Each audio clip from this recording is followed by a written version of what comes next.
Indonesia sedang bersiap memasuki babak baru dalam kekuatan maritimnya. Bukan hanya sekadar kapal perang atau kapal selam, tapi sesuatu yang jauh lebih besar dan strategis. Kapal induk helikopter buatan anak bangsa.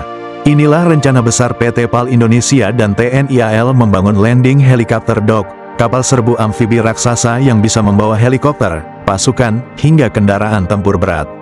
Apakah ini tanda Indonesia akan punya kapal induk seperti Amerika dan China? Atau justru langkah realistis untuk kemandirian pertahanan? Kapal induk helikopter, atau lebih dikenal sebagai Landing Helicopter Dock, LHD, adalah kapal perang besar yang memiliki dek penuh seperti kapal induk. Tapi jangan salah, ini bukan kapal untuk jet tempur seperti F-35. Melainkan untuk helikopter tempur, angkut personel, kendaraan amfibi, hingga kapal pendarat. Singkatnya, ini adalah kapal serbu amfibi multifungsi. Dan Indonesia sedang bersiap membangunnya sendiri.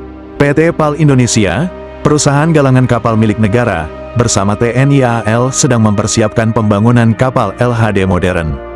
Panjangnya diperkirakan mencapai 160 hingga 200 meter, mampu membawa beberapa helikopter, ratusan pasukan marinir, dan kendaraan tempur berat. Bahkan direncanakan punya well deck, yaitu ruang di bagian belakang kapal untuk meluncurkan kapal pendarat.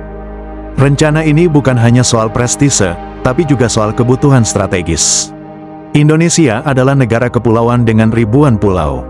Bayangkan, bila ada bencana atau konflik di wilayah terpencil, kapal seperti ini bisa jadi rumah sakit terapung, pangkalan darurat, sekaligus markas tempur di laut. Tapi tentu, membangun kapal sebesar ini bukan hal mudah. PT PAL membuka peluang kerjasama dengan galangan kapal luar negeri seperti Navantia, Spanyol, dan BAE Systems, Inggris. Tujuannya, transfer teknologi, karena pengalaman mereka dalam membangun kapal seperti Juan Carlos pertama dan HMS Ocean sangat berharga. Pertanyaannya, kenapa Indonesia butuh kapal sebesar ini? Jawabannya sederhana, geopolitik dan pertahanan maritim. Dengan wilayah seluas lautan Eropa, Indonesia butuh alat proyeksi kekuatan. Dari Natuna hingga Papua, dari Samudra Hindia hingga Pasifik, kapal ini bisa jadi pengubah permainan. Dalam beberapa pameran pertahanan seperti Indo Defense 2022, PT PAL sudah menampilkan desain awal kapal ini. Tahap pengembangan desain diperkirakan rampung dalam waktu dekat. Dan jika sesuai rencana, pembangunan fisik bisa dimulai sebelum 2026. Ini adalah bagian dari MEF, Minimum Essential Force, tahap 3, Program Modernisasi Militer Indonesia. Apakah ini akan menjadi kapal induk pertama Indonesia?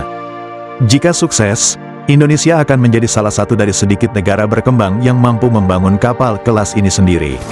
Satu langkah lebih dekat menuju kemandirian pertahanan dan kejayaan maritim Indonesia.